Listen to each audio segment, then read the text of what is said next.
I'm Michaela Reed. This is my math project. This project is actually much harder than I thought it was going to be originally. I thought it was going to be as simple as measuring something useful in the house, doing the project on it being done. Instead, I wanted to do something a little more out there though, because the shape of a fridge is something you're going to use every day. So I got to thinking, and something every household needs is more storage place. So what I made was a triangular shelf that sits back in the corner. It's a simple triangular prism shape, so it's very easy to make, it's very easy to measure, and like I said, it does sit back out of the way, so you have all of the storage area of a normal shelf, except for now it's in the corner, so you're not tripping over it, it doesn't look clunky, it's not cluttered. Here is a basic layout of it. This is what the front of it would look like. You can see that it would be about 6 feet tall by 30 inches wide. You can see up top it is the triangle shaped, so it does sit in that corner that it'll fit perfectly there. The mapping of it is very simple. It's just the 3 rectangles that are 6 feet by 30 inches. It's also 72 inches. The lines in the middle are just the shelves that would be on it. The top and bottom are made of triangles that are going to be 30 by 30 by 30. So here's the breakdown of the math on how to find the area and the volume. To find the surface area, you simply take the area of all 3 rectangles, which would just be your base times your height, or your length times your height, which is your 72 inches by your 30 inches. Which gives you 2,160 inches.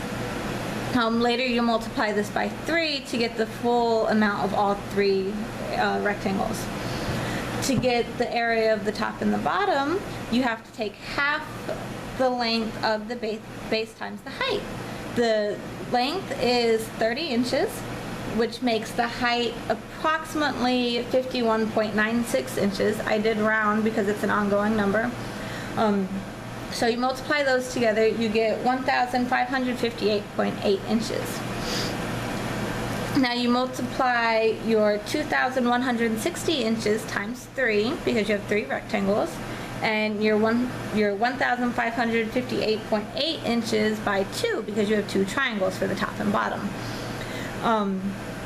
Once you multiply those, add them together, you get a total of 799.8 feet.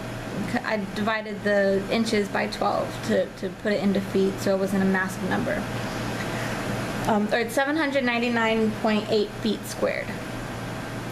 For the volume, you're simply taking half of the length times the width times the height. So your length is at 30 inches. I think it's 30 inches long.